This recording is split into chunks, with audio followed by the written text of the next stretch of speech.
Hi, it's Mark, producer of the Pawlik Automotive podcast and show. How are you doing, Bernie? Doing very well. So we're talking with Mr. Bernie Pawlik, Pawlik Automotive in Vancouver, 38 years of repairing and maintaining vehicles in Vancouver, and 18-time winners of Best Auto Repair in Vancouver as voted by their customers. And today we're going to talk about a 2011 BMW 335D that had a glow plug problem. We don't talk about these very often, a BMW diesel. What was going on with this vehicle? So the vehicle running fine, but a check engine light on and a code P0671, which is a glow plug circuit fault in cylinder number 1. So that's what we were looking at on this vehicle. And how did you diagnose this?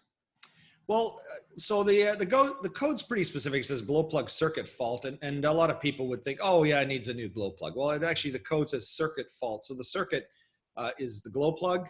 It's the wire to the glow plug, any related wiring, and it's also the control unit. Those are the items that could be at fault in this particular situation. So now to diagnose this particular vehicle, the glow plugs and the control module are all located underneath the intake manifold. So it actually required removing the intake manifold to do any further diagnosis on the vehicle. Okay, that sounds like a lot of work to figure out what was going wrong.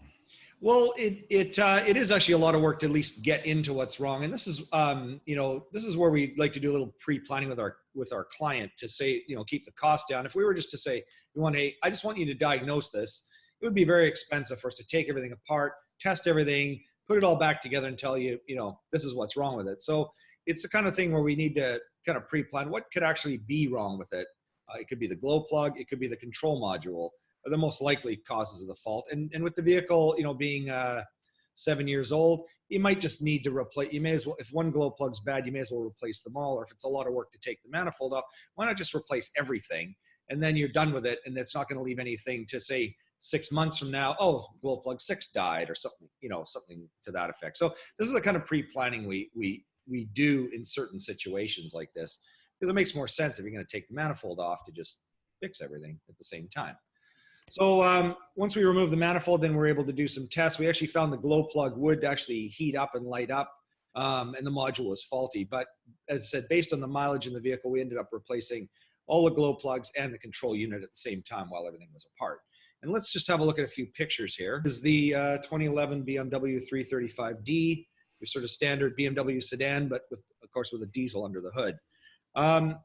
The engine, again, covered in plastic with a nice, beautiful plastic. It's hard to know you don't really know what's underneath till you actually take the plastic off. But this is the engine with the intake manifold removed, and I've put some nice red arrows there indicating where the glow plugs are located. So the glow plugs were actually removed at this point. The intake manifold actually has two ports for each cylinder.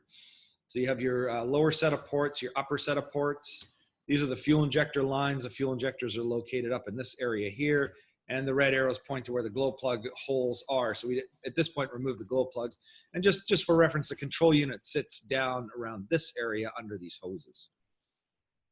What else have we got in the way of pictures here? We've got, there's a picture view of the intake manifold removed.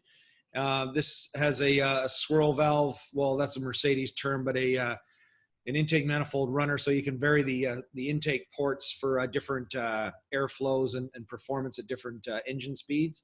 And here we have the EGR valve and throttle unit, and in this area we did find some carbon deposits which we cleaned, and we can talk about that a little later on.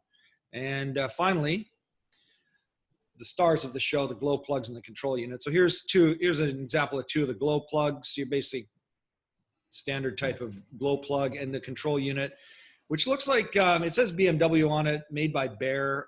This type of control unit is very common. They look pretty much the same on a Mercedes, Volkswagen, a Isuzu diesel that we do a lot on, like in a medium truck. They're basically all the same type of thing, and they all tend to fail. Same with the glow plugs, and so once you get to a certain mileage, best just to replace it all and be done with it. So what did you find was actually wrong? Was it the unit? It was actually the control unit that was bad in this case. As I mentioned, we took all the glow plugs out, and we're actually able to power them up and heat them, and they all heated up fine. Now, that still doesn't mean the glow plug, even though it heated up fine, didn't have some resistance issue or something that the control unit found faulty. But in this case, the control unit was the from what we could tell, was the item at fault. And you mentioned carbon deposits. I know that's a huge issue actually on diesel intake systems. What did you find on this car? Well, it wasn't too bad, as you could. I mean, I know the pictures are gone now, but there was actually a very minimal amount of carbon deposit in the intake runners, which is a good sign.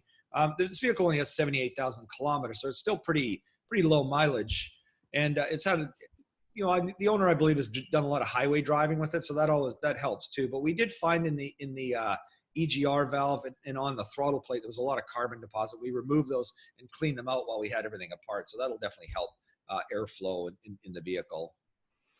Now, something we've mentioned before about BMWs, they use a lot of plastic parts. Is this a plastic intake manifold? It sure is. Yep. Yeah, they do. They use a lot of plastic wherever they can. Well, a lot of other manufacturers do too. But yeah, this is a plastic intake manifold. So, there'll be issues like that. I showed that swirl valve or, intake runner, whatever, every manufacturer has a different name. Those kind of things tend to wear after a while. I remember having a Ford years ago where that intake, after moving for years and years and years, it just wears the plastic away. So that's the kind of issue with plastic, that you eventually get. And the intake manifold will probably need to be replaced at some point. Who knows when? I mean, at this point, it's in very good shape. And how are these BMW diesels for reliability? So far, we found them pretty good, but to be honest, we haven't worked on a lot of BMW diesels. There's not a lot of them out there. I think that's mainly the reason. We're starting to see more and more of them as they come off warranty, and there's a few more on the market. But when you compare it to Volkswagen or Mercedes, they really haven't sold a lot of diesel vehicles, or they're pretty rare for BMW. Not so much for Volkswagen or Mercedes.